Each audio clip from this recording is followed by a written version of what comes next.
అదే అలాగే మన ఫస్ట్ నుంచి విన్నట్టున్నటువంటి కాలేజీ టీవీ చైర్మన్ దాసరి శ్రీనివాసన్నను కూడా మన యొక్క సమస్యల పట్ల ఏ విధంగా పోతే బాగుంటుంది అనేది కూడా అన్నగారిని కూడా ఈ సభా వేదిక ద్వారా సూచనలు కలగజేస్తుందో కోరుకుంటున్నామని.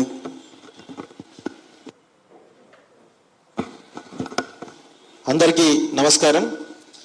ఈ యొక్క అవుట్సోర్స్ ఎంప్లాయీస్ సంబంధించినటువంటి సమస్యలకు సంబంధించినటువంటి రౌండ్ టేబుల్ కాన్ఫరెన్స్కు ఇచ్చేసినటువంటి జనక్ ప్రసాద్ గారు రీసెంట్గానే మరి మినిమం వేజెస్ అడ్వైజరీ బోర్డు చైర్మన్గా వారు అపాయింట్ అవ్వడం జరిగింది. సో వారికి మనందరి తరపున ఒకసారి కరతాళ ధ్వనులతోటి శుభాకాంక్షలు తెలియాలి. ఎందుకంటే ఈ సమస్య ఈరోజు మనకంటే ఎక్కువగా వారికి గురుతర బాధ్యతగా మనందరం అప్పగించాలి. ఎందుకంటే కాంగ్రెస్ ప్రభుత్వంలో చాలా కీలకమైనటువంటి పదవిలో ఉన్నారు. ప్లస్ అది కూడా కార్మికులకు సంబంధించినటువంటి మినిమం వేజ్ బోర్డు సంబంధించినటువంటి దాంట్లో ఉన్నారు. కాబట్టి వారికి అదేవిధంగా నాగన్న గారికి, చంద్రశేఖర్ గారికి, సభాధ్యక్షులు పూలక్ష్మి గారికి, అదేవిధంగా బొల్లం గోవర్ధన్ గారికి కృతజ్ఞత తెలియజేస్తూ, మనం దాదాపు 5 నెలల క్రితం అనుకుంటా 6 ఫిబ్రవరి రోజు మనము రవీంద్ర భారతి వేదికగా చాలా పెద్ద సభ పెట్టుకొని దానికి ముఖ్య అతిథులుగా ఈ కాంగ్రెస్ ప్రభుత్వంలో ఉన్నటువంటి కీలకమైన వ్యక్తులు మదియాష్ గారు, అదేవిధంగా ప్రస్తుతం అప్పుడేమో ప్రశ్నించే గొంతుకున్నటువంటి తిన్మర్మలన్న ఇప్పుడు కాంగ్రెస్ ప్రభుత్వంలో ఎమ్మెల్సీగా ఎన్నుకోవడం జరిగింది. దాంతోపాటు చాలా మంది కూడా ఐఎన్టీసీ నాయకులు, కోదండరామ్ గారు అందరూ కూడా రావడం జరిగింది. ఇప్పటికీ దాదాపు 6 నెలలు గడుస్తూ ఉంది. మనం అప్పుడేమో కేసీఆర్ విధానాలపైన మనం విమర్శించడం సరే. అప్పుడు గతంలో 10 సంవత్సరాల్లో అవుట్సోర్సింగ్ ఎంప్లాయీస్ సంబంధించినటువంటి సమస్యల్లో కేసీఆర్ ఆనాటి ప్రభుత్వంలో 10 సంవత్సరాల కాలంలో ఎలాంటి పురోగతి లేదు. ప్లస్ ఆనాడు కేసీఆర్ అవుట్సోర్స్ ఎంప్లాయీస్ వ్యవస్థ ఉండొద్దు, కాంట్రాక్ట్ వ్యవస్థ ఉండొద్దు, అందరినీ కూడా పర్మనెంట్ చేసే ఉద్దేశంతో చాలా పెద్ద కీలక ప్రకటన చేసిండు. 10 సంవత్సరాల్లో కేసీఆర్ ఏం చేయాలని చెప్పేసి ఆ రోజే మనం చెప్పుకున్నాం. ఇక మళ్ళీ మనం కొత్తగా కేసీఆర్ గురించి చెప్పుకోవాల్సిన అవసరం లేదు. ఇప్పుడు ఇక్కడ మనం జరుగుతున్న సమావేశంలో చాలా కీలకమైనటువంటి విషయం ఏంటి అంటే, ఒక ఆరోగ్యకరమైన వాతావరణంలో మనం ఈ డిబేట్ పెడతా ఉన్నాం. ఇక్కడ కాంగ్రెస్ సంబంధించిన వ్యక్తులందరూ రావడం జరిగింది. సో ఈ సమస్యకు మన గతంలో కూడా వచ్చారు, ఇప్పుడు కూడా వచ్చారు. సో 6 నెలల్లో ఒక పురోగతి కూడా జరగలేదు. దానిపైన కొంచెం ఈ సమస్య పైన అంటే వీళ్ళు అడుగుతున్నటువంటి కోరికలు ఏం గొంతమ కోరికలు కావు, చాలా 6 గ్యారంటీల పైన వాళ్ళు క్లియర్గా అడుగుతా ఉన్నారు. దానిలో చాలా సింపుల్గా చేసేటువంటి కొన్ని నిర్ణయాలు, చాలా సింపుల్గా గవర్నమెంట్ తీసుకునే నిర్ణయాలు చాలా సింపుల్గా ఉన్నాయి. వాటిని తీసుకునే విధంగా ఒక కార్యాచరణతో ముందుకు పోవాలని చెప్పేసి కూడా నేను కోరుతా ఉన్నాను. ఎందుకంటే మనం ఇలాంటి సమావేశాలు పెడుతూనే ఉన్నాం, వస్తూనే ఉన్నాం, పోతూనే ఉన్నాం, మాట్లాడుతూనే ఉన్నాం. కానీ పురోగతి రావాల్సిన అవసరం ఉంది. కనీసం 1-2-3 డిమాండ్లు అన్నా కానీ నెరవేర్చగలిగితే మనకు ఒక హోప్ క్రియేట్ అవుతుంది. గతంలో కేసీఆర్ చేయాలని చెప్పేసి మనం చాలా విమర్శించడం, మరి ఇప్పుడు కూడా కాంగ్రెస్ ప్రభుత్వం చేయదా అనే దాంట్లో ఐఎన్టీసీ నాయకులు మరి ఇప్పుడు మాట్లాడారు. ఎందుకంటే ఐఎన్టీసీ అనేది కాంగ్రెస్ పార్టీ సంబంధించిన అనుబంధ సంస్థ కాబట్టి వారిపైన ఎక్కువ కీలకమైనటువంటి బాధ్యత ఉంది. అదేవిధంగా జనక్ ప్రసాద్ గారి పైన చాలా గురుతర బాధ్యత ఉంది. ఒకసారి అంటే చాలా సమస్యలు అంటే నేను గతంలో కూడా లక్ష్మణ్ గారు కానీ లేకపోతే వాళ్ళ టీం ఎవరైతే వచ్చినప్పుడు కానీ నా వంతుగా నేను అంటే మీ ప్రాబ్లమ్స్ ఏవైతే రిప్రజెంట్ చేయడానికి ట్రై చేస్తున్నాను. ఇంకా కొంచెం మనం దూకుడుగా పోవాల్సిన అవసరం ఉంది. ప్రభుత్వం కూడా దీనిపైన చర్యలు తీసుకునే విధంగా ఇంకా మనం చాలా మందిని పిలిచినాం. ఎవరిని చాలా మంది కాంగ్రెస్ నాయకులు ఎక్కువ పిలిచినాం. ఎందుకంటే వాళ్ళు ఆ ప్రభుత్వంలో ఉన్నవాళ్ళు కాబట్టి వాళ్ళని పిలిస్తేనే బాగుంటుంది అనే కోణంలో మనం వాళ్ళని పిలిచినాం. కానీ వాళ్ళిద్దరకు రాలేదు, వస్తారనే ఆశాభావం అయితే నాకైతే ఉంది. అయితే ఒకసారి మనం డీటెయిల్గా మాట్లాడుకుంటే అవుట్ సోర్సింగ్ ఎంప్లాయీస్ సంబంధించినటువంటి వాళ్ళు ప్రధానమైనటువంటి 6 గ్యారంటీలు పెట్టడం జరిగింది. 6 గ్యారంటీలలో చాలా సింపుల్గా అన్ని ఎక్కువ పెద్ద ఏం లేదు.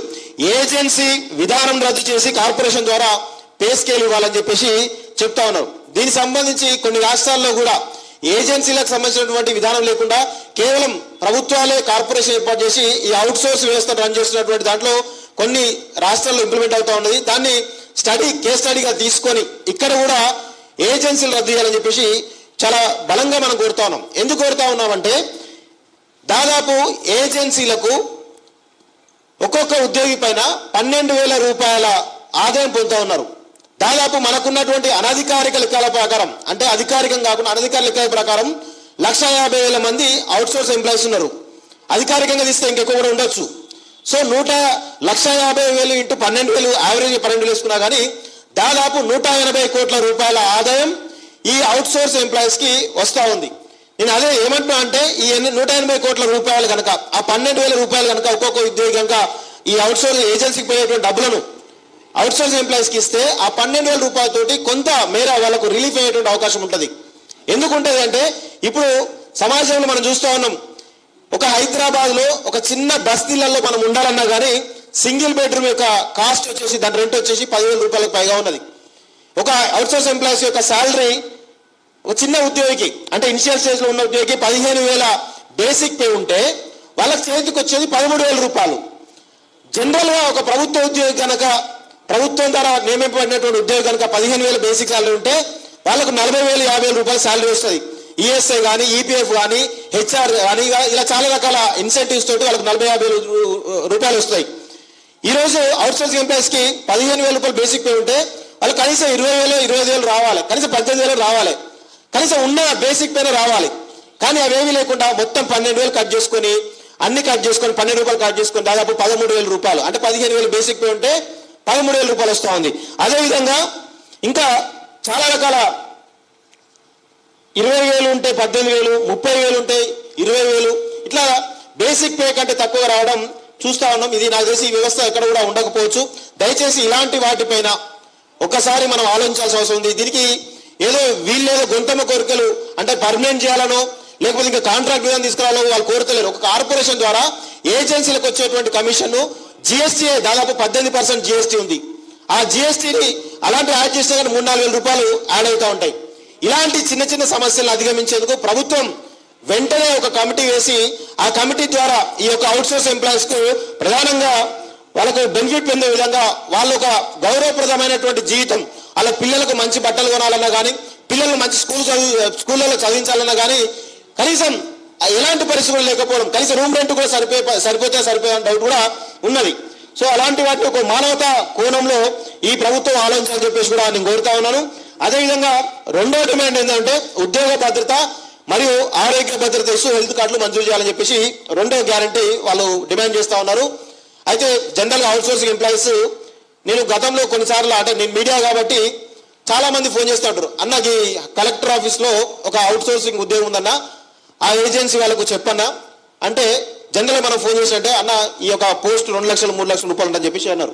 ఇలా నాకు తెలిసి ఇందులో కూడా చాలా మంది కూడా 1,00,000 2 లక్షలు 3 లక్షల రూపాయలు కట్టి అది కూడా శాలరీ నిజంగా 40,000 50,000 వస్తుందా అంటే అది లేదు.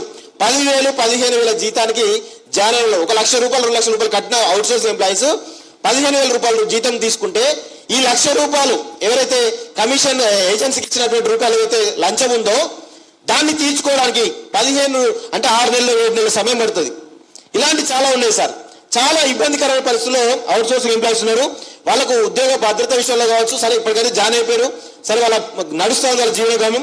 దయచేసి దానిపైన ఉద్యోగ భద్రత విషయంలో చాలా మంది కూడా ఏజెన్సీలు ఏం చేస్తూ ఉంటాయంటే మీలాంటి వాళ్ళు ఎవరైనా అడిగిండ్రు అంటే ఎందుకు జీతం తప్పిస్తున్నారు, ఎందుకు 6 నెలల లోపు జీతం ఇవ్వట్లేదు, 6 నెలలు గడుస్తున్న జీతాలు రావట్లేదు అని చెప్పేసి ఏదైనా గట్టిగా ఏజెన్సీ వాళ్ళు అడిగితే వాళ్ళు ఇమీడియట్ గా సర్వీస్ నుంచి తొలగించడం, దీనికి కనీసం మాట్లాడేటువంటి గొంతుకలు కూడా లేకపోవడం, దీనిపైన కనీసం ప్రభుత్వం నుంచి స్పందన లేకపోవడం, ఆ ఏజెన్సీలకు సంబంధించిన డిపార్ట్మెంట్లు ఏదైతే కన్సర్న్ డిపార్ట్మెంట్ అయితే వాటి స్పందన లేకపోవడం మనం చాలా సంఘటనలు చూసినాం. దీనివల్ల చాలా మంది నిరుద్యోగులైనటువంటి సందర్భాలు మనం చూస్తూ ఉన్నాం. సో ఇక ఆరోగ్య భద్రత విషయానికి వచ్చేట్లే హెల్త్ కార్డు విషయానికి వచ్చేటైతే కూడా వీళ్ళు కూడా ప్రభుత్వంలో భాగస్వాములే. ప్రభుత్వ ఉద్యోగులకు ఏ విధంగా బెనిఫిట్స్ ఉన్నాయో దానిలో కొంతమేర వీళ్ళకు కూడా ఇవ్వాల్సినటువంటి అవసరం బాధ్యత ఒక మానవతా కోణంలో మనందరం కూడా ఆలోచించాల్సిన అవసరం ఉంది. ప్రతి సంవత్సరం ఇంక్రిమెంట్ అడుగుతూ ఉన్నారు. ఎంత అడుగుతూ ఉన్నారు? 1,000 రూపాయల ఇంక్రిమెంట్ మాత్రమే అడుగుతూ ఉన్నారు. వాళ్ళేమో 5,000 10,000 ఇంక్రిమెంట్ అడుగుతలేరు. ఒక 15,000 శాలరీ వచ్చేటువంటి ఉద్యోగికి వచ్చే సంవత్సరం 16,000 ఇవ్వని చెప్పేసి అడుగుతా ఉన్నారు తప్ప ఇదేమి గొంతమ్మ కోరికలు అడగట్లేదు, వాళ్ళు పర్మనెంట్ చేయాలని అడుగుతలేరు, ఏమడుగుతలేరు. కాబట్టి చాలా చిన్న చిన్న డిమాండ్స్ ఉన్నాయి. గవర్నమెంట్ విడుదల చేసే ప్రతి నోటిఫికేషన్ లో వెయిటేజ్ మార్కులు కలపాలి, వాస్తవం కూడా కలపాల్సిన. ఎందుకంటే వీళ్ళకు ఎక్స్పీరియన్స్ ఉంటుంది. ప్రతి డిపార్ట్మెంట్ లో కూడా 5 సంవత్సరాలు 10 సంవత్సరాలు 20 సంవత్సరాలు కూడా అవుట్సోర్సింగ్ ఎంప్లాయీస్ గానే వాళ్ళు కొనసాగుతున్న దాఖలాలు ఉన్నాయి. సో వీళ్ళకు కూడా సరే డైరెక్ట్ నోటిఫికేషన్ లో డైరెక్ట్ ఉద్యోగం ఇవ్వకుండా పర్మనెంట్ చేయకున్నప్పుడు కూడా ఇలాంటి ఏమైనా గవర్నమెంట్ వచ్చినప్పుడు వాళ్ళకు వెయిటేజ్ కల్పిస్తే వాళ్ళు కూడా కొంత ఊరట ఉంటుందని చెప్పేసి కూడా నేనైతే కోరుకుంటాను. అదేవిధంగా ఉద్యోగి సర్వీస్ లో మరణించినా లేదా రిటైర్మెంట్ వారికి 10 లక్షల రూపాయలు చెల్లించాలని చెప్పేసి కోరుకుంటా ఉన్నారు. అయితే నేను కొన్ని సంఘటనలు చూసిన అన్న ఆ ఏజెన్సీ యొక్క ఆగడాలు తట్టుకోలేక కొంతమంది భరించలేక చనిపోయినటువంటి సందర్భాలు ఏజెన్సీ అవుట్సోర్సింగ్ ఎంప్లాయీస్ చాలా మంది ఉన్నారు. అవి ఎక్కడ కూడా బయటికి రావు. చాలా మంది కూడా ఏదో చనిపోయలే ఉరేసుకొని చనిపోయలే లేకపోతే అంతా చనిపోయలే అనుకుంటాం. కానీ దాని వెనకాల అక్కడ ఉన్నటువంటి సుపీరియర్ ఆఫీసర్స్ కావచ్చు, లేకపోతే ఏజెన్సీ యొక్క కొంచెం ఆధారాలు కావచ్చు, వాళ్ళు శాలరీస్ ఇవ్వకపోవడం కావచ్చు, లేకపోతే అప్పుల భావాలు తట్టుకోలేక చాలా ఇబ్బందికర పరిస్థితుల్లో అవుట్సోర్సింగ్ ఎంప్లాయీస్ చనిపోయినటువంటి సందర్భాలు అనేకం ఉన్నాయి. అలాంటి వాటిపైన కూడా దయచేసి అలా చనిపోయినప్పుడు ప్రభుత్వం నుంచి వాళ్ళు, ఎందుకంటే ప్రభుత్వంలో భాగస్వాములైనటువంటి వాళ్ళు, అనధికారికంగా భాగస్వాములైనటువంటి వాళ్ళు, ఎందుకంటే ఊర్లలో చిన్న గ్రామంలో ఆ రోడ్లు వచ్చే వాళ్ళ నుంచి ఈరోజు సెక్రటరియట్ వరకు ప్రతి దశలోనూ ప్రతి డిపార్ట్మెంట్లోనూ అవుట్సోర్సింగ్ ఎంప్లాయీస్ యొక్క పాత్ర లేనిది ప్రభుత్వం యొక్క మనుగడ లేదనేది నా యొక్క అభిప్రాయం. సో అందుకే వాళ్ళందరినీ కూడా మనందరం గుర్తించాల్సినటువంటి అవసరం ఉంది. ఆ గుర్తింపులో భాగంగా ప్రభుత్వం కూడా మానవతా కోణంలో ఆలోచన చెప్పి కోరుతా ఉన్నాను. అదేవిధంగా లాస్ట్ డిమాండ్, అన్ని శాఖల్లో పనిచేస్తున్నటువంటి ఉద్యోగులకు 15 నుంచి 30 రోజులు 15 రోజులు సెలవులు ఉంటే 30 రోజులు పెంచాలని చెప్పేసి, అదేవిధంగా మహిళా ఉద్యోగులకి ప్రసూతి సెలవులు, వాస్తవంగా ఇది చాలా బాధాకర విషయం. చాలా మంది అవుట్సోర్సింగ్ ఎంప్లాయీస్ లో మహిళా ఉద్యోగులు ఉంటారు. ప్రసూతి సెలవులు ఏజెన్సీ వాళ్ళు ఏం చేస్తారంటే ప్రసూతికి సెలవులు ఇచ్చినప్పటికీ కూడా డబ్బులు ఇవ్వకపోవడం, లేదంటే వాళ్ళను పని చేయించుకోవడం, ఇవన్నీ కూడా జరుగుతూ ఉన్నాయి. దయచేసి ఆ గవర్నమెంట్ ఉద్యోగులకు సంబంధించినటువంటి ప్రసూతి సెలవులు ఏ విధంగా ఉన్నాయో మానవతా కోణంలోనే, మనమేమో గొంతెమ్మ కోరికలు అడుగుతలేము, ఇంకేదో అడుగుతలేము, మానవతా కోణంలోనే ఇవన్నీ చేయాలని చెప్పేసి కూడా కోరుతా ఉన్నాం. దీనికి సంబంధించి అవుట్సోర్స్ ఎంప్లాయీస్ ఇంకా చాలా ఇంకా డిమాండ్స్ కూడా ఇంకా ఉన్నాయి. కానీ ఇవి ప్రధానమైన డిమాండ్స్. ఇవి గవర్నమెంట్ తలుచుకుంటే ఒక్కటి సైన్ తోటి చిన్న ఒక ఎంక్వైరీ కమిటీ వేసి కనుక చిన్న చిన్న సమస్యలే, పెద్ద పెద్ద సమస్యలు కావు, ప్రభుత్వం కూడా భారం పడేది కాదు. ఒక 180 కోట్ల రూపాయలు అవుట్ సోర్సింగ్ ఏజెన్సీ ఏవైతే ఉన్నాయో అవి తింటున్నాయంటే ఎంత పెద్ద కుంభకోణం జరుగుతుందో ఒకసారి ఆలోచించుకోవచ్చు మనం. అంటే దాదాపు అవుట్ సోర్సింగ్ ఎంప్లాయీస్ సంబంధించినటువంటి 1,50,000 ఉద్యోగాలు ఎవరైతే ఉన్నారో వీళ్ళందరూ కూడా దాదాపు 3,000-4,000 కోట్లు సంవత్సరానికి ప్రభుత్వం మీద భారం పడినప్పటికీ కూడా వీళ్ళు చేసేటువంటి వరకు ఎవరు కూడా చేయలేరు. ప్రభుత్వ ఉద్యోగులు ఉన్న వాళ్ళు చేయలేదు, బ్యూరోక్రాట్లు కూడా ఇంత పెద్ద వీళ్ళు చేసేటువంటి పని ఎవరు కూడా చేయలేరు. కాబట్టి దయచేసి ఇక్కడికి వచ్చినటువంటి పెద్దలందరూ కూడా, నేనైతే ఇది ఒక ఆరోగ్యకరమైన వాతావరణంలో పెద్దగా అంటే విమర్శలకు పోకుండా వీళ్ళు కూడా చాలా జాగ్రత్తగా ఎవరెవరిని పిలవాలనే కోణంలో కూడా వీళ్ళ సమస్యలు సాల్వ్ చేసుకుందుకు ఏదో పెద్ద డిబేట్ పెట్టేసి ఆ ప్రభుత్వం మీద ఆరోపణలు చేసే విధంగా వీళ్ళు ఎలాంటి విమర్శలకు కానీ కాంట్రవర్సీగా పోదలుచుకోలేదు.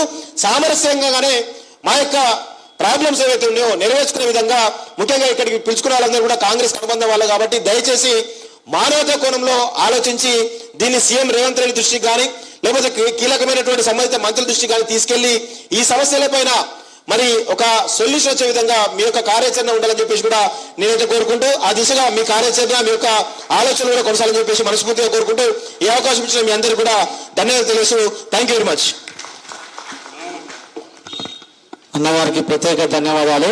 ఎందుకంటే ఈరోజు అవుట్సోర్సింగ్ ఉద్యోగస్తులే కాదు, నిరుద్యోగులు అన్న చెప్పినట్టు ఏజెన్సీలు 2 లక్షలు 3 లక్షల రూపాయలు తీసుకుంటున్నాయి బయట. తీసుకొని 8 నెలలు 10 నెలలు పని చేయించి మళ్ళీ వాళ్ళని రోడ్డు మీద పడేస్తా ఉన్నారు. అంటే ఈ 2 లక్షలు తిరగడానికి కూడా